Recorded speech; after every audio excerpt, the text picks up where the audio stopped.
नमस्कार. मी रोहन मोरे. मी मुंबईचा आहे. पूर्ण गणपती उत्सव किंवा काही असतं तर मी जास्त लालबाग आणि गिरगावामध्ये असतो आणि लहानपणापासूनच बाप्पाची आवड आहे मला. म्हणजे बाप्पाबरोबर लिटरली बोलायला आवडतं मला. तसं माझा प्रोफेशनल व्यवसाय बघायला गेलं तर माझं आवडीचं काम आहे फोटोग्राफी. म्हणजे मी प्रोफेशनल फोटोग्राफर आहे. मी वेडिंग्स, इव्हेंट्स सर्व ऑर्डर्स घेतो. 2010 वर्ष हे माझ्यासाठी खूप महत्वाचं वर्ष ठरलं कारण स्वामींच्या मठात मी जातो परेलला. तर असंच स्वामींच्या मठात जेव्हा मी जायचो तर तिकडे परेल वर्कशॉप असायचा आणि तिथे मोठमोठ्या गणपतीच्या मूर्त्या बनवल्या जायच्या आणि स्वामींचं दर्शन घेऊन मी अक्षरशः त्या कार्यशाळेमध्ये 1-1, 2-2 तास मी फक्त फिरायचो. म्हणजे मूर्त्या कसे बनवतात, काय करतात, काय-काय प्रोसिजर असते, म्हणजे ते सर्व मी बघायचो आणि 1-1, 2-2 तास मी तिकडनं हलायचोच नाही. म्हणजे पण आपणही कधी असं काय काम करू शकतो, असं कधी वाटलं नव्हतं. म्हणजे अ, करायची खूप इच्छा होती, पण आपल्याला काही येत नव्हतं. तर असंच एकदा मी हिम्मत केली आणि तिकडे राजन खातू काका त्यांचा कारखाना होता आणि तिकडे मी जाऊन भालचंद्र गाणार काकांना भेटलो. तर त्यांना मी असं-असं सांगितलं, की "काका गणपती बनवण्याची खूप इच्छा आहे. म्हणजे मला काही काम येत नाहीये, पण मी काही ना काहीतरी हातभार लावू शकतो तुमच्या ह्याच्यासाठी. मला काही काम द्या, काही शिकवा मला. मी तुमच्यासाठी येईन." मग त्यांनी मला विचारपूस केली, की "बाळा तू कुठे राहतो? काय करतो?" मी बोललो, "मी आता कॉलेज चालू आहे आणि मी मुंबई सेंट्रलला राहतो आणि मी येईन. मला असं काही लांब नाहीये, पण मी येईन. बाप्पासाठी आवडसाठी मी येईन." तर त्यांनी मला सांगितलं, "ठीक आहे, 25 तारखेपासून पेंटिंगचं काम चालू होतंय. तू ये." मी गेलो पेंटिंगच्या कामासाठी 25 तारखेला बरोबर 8 वाजता तिकडे पोहोचलो आणि काकांनी मला पेंटिंगचं काम न देता त्यांनी मला दागिने कसे बनवतात, म्हणजे मोल्डमध्ये दागिने कसे टाकतात, त्याला क क किती माती हे लागते, काय लागतं, हे सर्व त्यांनी मला अ, बनवायला शिकवलं. मनोज गुरव काका होते. त्यांच्याबरोबर बसून मला सर्व बनवायला शिकवलं ते वर्ष 2010 आणि ते बनवायला घेतलं आणि मग त्यांनी मोठमोठ्या मूर्तींना कुठे दागिने लावायचे, सोंड्याला कसं दागिने लावायचे, हे सर्व मी शिकायला सुरुवात केली आणि ते माझं फर्स्ट वर्ष होतं, की मी एवढ्या मोठ्या मूर्तिकारांसोबत मी काम करत होतो आणि शिकण्यासारखं खूप होतं. खूप म्हणजे प्रचंड शिकण्यासारखं होतं. फक्त ऑब्झर्वेशन ठेवणं खूप महत्वाचं होतं. म्हणजे आपलं लक्ष ठेवणं खूप महत्वाचं होतं तिकडे आणि काम शिकत गेलो. 15-20 दिवस टाईम कसा निघून जायचा काही समजत नव्हतं. म्हणजे आपल्याला ज्या कामाची आवड असते, वेड असतं, त्याच्यामध्ये जर आपण एकदा काम करायला लागलो, की ते वेळेचा भान नाही राहत. काम पहिलं वर्ष होतं. मी काम सर्व शिकलो म्हणजे पेंटिंगपासून दागिने लावायचं हे सर्व आणि खूप चांगले-चांगले मित्र भेटले मला तिकडे. तसं झालं 2010 वर्ष झालं. 2011 वर्ष आवर्जून मी परत गेलो तिकडे. काम सुरू झालं. 2011 वर्षामध्ये दादांनी मला सांगितलं, भालचंद्र दादांनी मला सांगितलं, की गेल्या वर्षी की दागिने बनवायला शिकलाय ना, तर ह्या वर्षी तू पूर्ण मूर्त्यांना दागिने तूच करायचे. यावर्षी तुझ्या हातामध्ये मी कोण देणार नाही. सर्व दागिने तूच बनवायचे, तूच हे करायचे. म्हणजे ही माझ्यासाठी मोठी जबाबदारी होती, की 90 मोठ्या मूर्त्या होत्या 12 फुटाच्या आणि छोट्या मूर्त्या नाही बोललं तरी 50 एक असतील. हे मूर्त्या असल्यामुळे मी 90 मोठ्या मूर्त्यांना मला दागिनेचं काम करायचं होतं. मग मी चॅलेंज एक्सेप्ट केलं. असं खूप वर्ष झाली. पण पहिला दिवस जो होता 2010 साली, की मनोज दादा जेव्हा मला दागिने बनवायला शिकवत होते, त्या टायमाला मनामध्ये एक वेळ अशी पण आली, की आता मी हे काम करायला शिकलोय आणि मुंबईचा मोठा गणपती म्हणजे लालबागचा राजा, ह्याचं काम मला कधीतरी करायची इच्छा होती. म्हणजे बाप्पाच्या मनातल्या मनात मी म्हणालो होतो, की "बाप्पा एक वेळ अशी येऊ दे, की मला लालबागच्या राजाचं काम करायचं." हो, पण ती इच्छा माझी झाली पूर्ण. म्हणजे बाप्पानी इच्छा म्हणजे बोलतो ना बाप्पाकडे आपण काही पण मागतो ना, बाप्पा हे पूर्ण करतो. 8 वर्षानंतर माझे ओळख लालबागच्या राजाचे मूर्तिकार संतोष कांबळे यांच्याबरोबर झाली. मग त्यांच्यासोबत मी काम करताना आता मला 8-9 वर्ष झाली. तर त्याच्यामुळे थोडाफार माझा हातभार लालबागच्या राजाच्या मूर्तीलाही सुद्धा लागतो बनवताना, घडवताना. तर असे खूप काही आहे. मुंबईचे खूप मोठमोठे मंडळ आहेत, त्यांच्या मूर्तींना पण मी काम केलेलं आहे. नरे पार्क असो, मुंबईचा राजा असो, चिंतामणी असो, म्हणजे एक आवड म्हणून हे मी सुरुवात केली. पण खूप आवडीचं काम ठरलंय. 2014 साली जेव्हा मी काम करत होतो, तर तिकडे ओळख माझी झाली प्रथमेश चेंदवनकर म्हणून. विघ्नहर्ता आर्ट लालबागचे हे आहे, ओनर आहे. ते त्या टायमाला दागिने घडवण्याचं काम करायचे, म्हणजे डायमंड वर्क म्हणतात, डायमंड वर्क करायचे. आणि ते मोठमोठ्या मूर्त्यांना डायमंड वर्क करायचे. तर असं झालं की त्यांचा जो मुकुटला काम करणारा मुलगा होता तो आला नव्हता, आणि मूर्ती मोठी असल्यामुळे त्यांना वरती चढायला पण जमत नव्हतं. मग नंतर असं झालं की त्यांनी मला विचारलं की तू आमच्यावर काम करशील का, हे करशील का. मग मकरंद केसरकर म्हणून एक मुलगा आहे, विघ्नहर्ता आर्टचा ओनरच आहे, हे दोघे. तर ह्या दोघांनी मला विचारलं, तर मी बोललो काय नाही, मला आवडेल तुमच्यावर, काहीतरी नवीन शिकायला मिळत होतं. तेव्हा डायमंड वर्क म्हणजे खूप लोकांना आवडायचं, आणि ते काहीतरी मला शिकायला मिळत होतं. मग त्यांनी मला शिकवलं की असं असं लावायचं. म्हणजे प्रथमेश खालून मला सांगायचा की हा डायमंड इथे लाव, हा डायमंड इथे लाव. असं करता करता मी डायमंड वर्क पण शिकलो. आणि सलग 6 वर्ष नरे पार्कच्या गणपतीचं काम करायला भेटलं, हे मला खूप आनंद वाटला. मग अजूनही मी विघ्नहर्ता आर्ट सोबत डायमंड वर्क करतो, आणि कुठे गणपतीला कारखान्यामध्ये हातभार पाहिजे असेल, कुठेही अवेलेबल असतो. म्हणजे असं नाही की मी या मूर्तिकाराबरोबर काम करतोय तर त्या दुसऱ्या मूर्तिकारांकडे काय, असं काही नाही. मी कुठेही जातो, मला बाप्पा जिथे बोलवतो तिकडे मी काम करायला तयार असतो. एक फेवरेट क्लिक म्हणजे असा आहे माझा की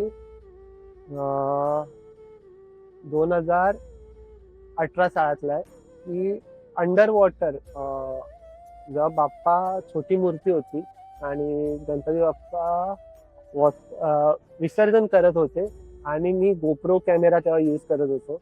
मला काय समजलं नाही, मी बोललो चल आज अंडर वॉटर बाप्पाचा क्लिक कसा येतो ते बघायचं होतं मला. म्हणजे विसर्जन झाल्यानंतर बाप्पाचा क्लिक कसा येतो असं बघायचं होतं. आणि त्या माणसांनी, म्हणजे त्यांचा बाप्पा होता, त्यांनी बाप्पा पाण्यामध्ये विसर्जन करण्यासाठी 3 वेळा हे करत होते.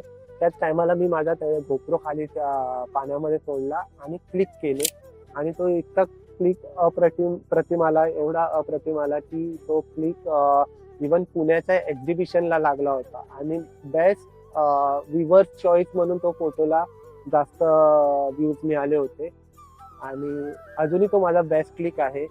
एक असा मी फोटो गेल्या वर्षी ड्रोननी कॅप्चर केला की आमच्या गावाच्या गणपतीचं विसर्जनला मी गेलो होतो, आणि मी ठरवलं होतं की यावर्षी मी ड्रोननी फोटो कॅप्चर करणार आहोत. आणि गावामध्ये कसं सर्व गणपती एकत्र बाहेर पडतात आणि ते नदीवर जाऊन असे बाप्पा एकत्र बसवतात आणि त्याची आरती करतात. आम्ही बरोबर त्याच्या टॉपला गेलो आणि तो फोटो कॅप्चर केला नॉर्मल. मला असं वाटलं, मी फक्त त्या हेतूने फोटो कॅप्चर केला होता की बाप्पाची लाईन लावली आहे आपली आरतीची, आणि मी फोटो कॅप्चर केला. आणि फोटो कॅप्चर केला, सर्व झालं, आणि नंतर घरी आलो, बाप्पाचं विसर्जन सुद्धा झालं. आणि 2-3 दिवसानंतर मी जेव्हा तो गणपतीचे बॅकअप घेतला, म्हणजे फोटोचे बॅकअप घेत होतो, बॅकअप घेत असताना रात्रीचे 12-12:30 झालं होतं, आणि मी लॅपटॉपवर फोटो चेक करतोय की हा फोटो चांगला आलाय का, हा फोटो, मी हे सर्व चेक करत असताना मला असं जाणवलं की तो मी फोटो कॅप्चर केलाय. असं गणपतीची लाईन आहे, आणि बाजूचं जे गवत आहे त्याच्यामध्ये लिटरली बाप्पाचं रूप दिसतंय. म्हणजे त्या गवताच्या आकारमध्ये बाप्पाचे रूप दिसतंय. आणि त्याच्यामध्ये बाप्पाचे डोळे दिसत आहेत, डोळ्यामधून एक अश्रू निघताना दिसतोय. म्हणजे विसर्जनचा तो हे आहे. पहिलं मी मित्राला सांगितलं, मेसेज केला की ह्याच्यामुळे तुला काय दिसतंय का, कारण आपण बाप्पामध्ये एवढं हे असतं की आपल्याला सगळीकडे बाप्पा दिसतात, पण मित्राला दिसतंय की नाही हे मी कन्फर्म केलं. तर मी मित्राला फक्त असा नॉर्मल फोटो पाठवला आणि मित्राला विचारलं की ए तुला या फोटोमध्ये काय दिसतंय का. तर त्याचा 15-20 मिनिटानंतर रिप्लाय आला, हो बाप्पा दिसतोय रे. तर मी बोललो खरंच दिसतोय ना, तो बोलतो हो खरंच दिसतोय. मग मी बोललो मग ठीक आहे, मग दिसतंय. मग तो फोटो मी पोस्ट पण केला आहे की did you see the Bappa in this image. आणि हो, खूप लोकांनी मला सांगितलं की येस येस येस. म्हणजे हा तो माझ्यासाठी घुसबम हे होतं की मी काय कॅप्चर केलं विसर्जनचा मोमेंट आणि बाप्पा दिसणं. म्हणजे खूप माझ्यासाठी ते हे होतं निसर्गामध्ये. नवीन फोटोग्राफर जे असतात, जे आता म्हणजे बिगनर्स आहेत, ते काही असे गणपती बाप्पाचे फोटो क्लिक करत असतात. तर मी तर त्यांना सांगतो की तुम्ही बाप्पाचे फोटो क्लिक करा किंवा प्रत्येक जिथे जिथे कॉम्पिटिशन आहे तिकडे तुम्ही पार्टिसिपेट करा. फोटो जे क्लिक केलेत, मोबाईल मधून फोटो क्लिक केले किंवा कॅमेरा मधून क्लिक केले, तुम्ही असं समजू नका की मी नाही एवढा फोटो चांगला क्लिक नाही केला. तुमचं जे विजन आहे, तुम्ही तुमचा जो दृष्टिकोन आहे तो तुम्ही सबमिट करा, फोटो कॉम्पिटिशन मध्ये टाका. नंबर नाही आला तरी राग मानू नका. म्हणजे मी सुद्धा हेच करत आलोय की खूप फोटो म्हणजे प्रचंड फोटो क्लिक करायचो आणि फोटो क्लिक केल्यानंतर मी कॉम्पिटिशनला पार्टिसिपेट करायचो, कॉम्पिटिशनला फोटो सेंड करायचो. नंबर नाही आला तर मी असं म्हणजे निराश नाही व्हायचो की ठीक आहे चल नंबर नाही आला, पण ज्याचा नंबर आलाय त्याच्याकडनं त्यांनी फोटो कसा क्लिक केलाय, त्याच्या फोटोमध्ये काय असं वेगळं आहे की त्याचा नंबर आला, हे मी बघायचो. म्हणजे ऑब्झर्वेशन करायचो की त्या फोटोमध्ये असं काही वेगळं आहे. ते करून करून मग मी नेक्स्ट इयर जेव्हा बाप्पा येतात त्या टायमाला मी त्या पर्स्पेक्टिव्हनी जसं मी काम करायला घ्यायचो. म्हणजे की नाही, असे फोटो काढले तर आपल्याला चांगला फोटोला आहे. म्हणजे ती अँगल्स असतात, सर्व असतात, ते सर्व महत्वाचं असतं फोटोग्राफीमध्ये. तर तुम्ही सुद्धा खूप सारे फोटो क्लिक करा आणि कॉम्पिटिशनला पार्टिसिपेट करा, नक्की करा.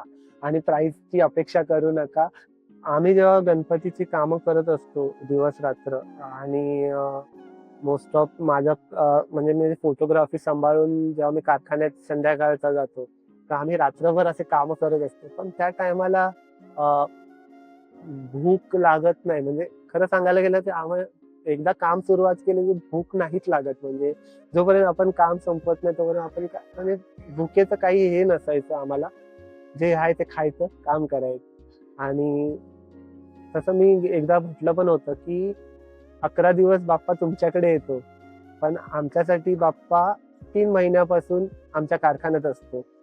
आमच्या कारखान्यात जेव्हा जसं घडायला सुरुवात होते बाप्पाची, म्हणजे बाप्पा जेव्हा घडायला सुरुवात होते, हळूहळू कारखाना भरत जातो. म्हणजे 1 मूर्ती तयार झाली, 2 मूर्ती तयार झाली, असं पूर्ण कारखान्यात जेव्हा 100-150 मूर्त्या उभ्या राहतात आणि पूर्ण कारखाना भरलेला असतो. आणि त्या टायमाला आपण ह्या गल्लीतून त्या गल्लीतून म्हणजे कारखान्यामध्ये जे लेन्स असतात त्यामध्ये आपण फिरत असतो, वावरत असतो की या गणपतीचं काम झालं, चला त्या गणपतीचं काम करायला घ्या, त्या गणपतीचं काम झालं, ह्या गणपतीचं काम करायला घ्या.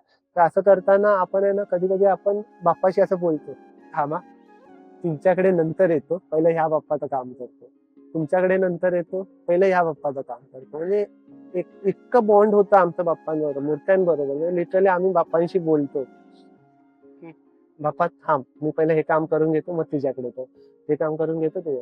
आणि एक वेळ अशी येते की जेव्हा आगमनाचे दिवस येतात, आगमनाचे दिवस आले की बाप्पा पूर्ण रेडी झालेला असतो. जेव्हा बाप्पावर पितांबर चढवतात, वस्त्र घातले जातात, बाप्पावर शेळा चढवला जातो. लास्ट मोमेंटला जेव्हा बाप्पा निघण्याच्या तयारीत असतो, तो बाप्पा इतका सुंदर दिसतो की म्हणजे आपण काय काम केलं बाप्पावर हे आपल्याला पोचपावती असते. आणि जेव्हा तो बाप्पा निघतो, बाप्पा निघाल्यानंतर बाहेर खूप जल्लोष असतो. म्हणजे ढोल ताशा वाजत असतो किंवा खूप मोठमोठी मिरवणुकी असतात. त्या टायमाला आमच्यासाठी तो खूप भावूक क्षण असतो. म्हणजे अगदी डोळे भरून येतात, की निघाला बाप्पा. हळू-हळू कारखाना रिकामा होत जातो आणि मग जसा कारखाना रिकामा होत जातो, एक-एक बाप्पा निघून जातात, एक-एक बाप्पा निघून जातात. शेवटी गणपतीच्या आदल्या दिवशी फक्त जिथे 150 ते 200 बाप्पाच्या मूर्त्या असतात, तिकडे असा एक बाप्पाची मूर्ती उभी असते. तीही संध्याकाळी निघून जाते आणि कारखाना पूर्ण रिकामा होतो. मग ते जे क्षण असतात ना, ते आमच्यासाठी खूप भावूक असतात. 11 दिवस आम्ही जास्त कुठल्या मंडपात जात नाही गणपतीच्या. कारण गर्दी इतकी असते, की कुठल्या गणपतीच्या दर्शनाला आम्ही जात नाही. पण मग ते जे काही आणि आम्ही अनुभव घेतो, ते फक्त या 3 महिन्यामध्ये घेतो. जूनपासून ते बाप्पाचं काम चालू होतं, ते गणपती आगमनपर्यंत जे आम्ही बाप्पासोबत जो वेळ घालवतो, तो आमच्यासाठी खूप महत्त्वाचा असतो.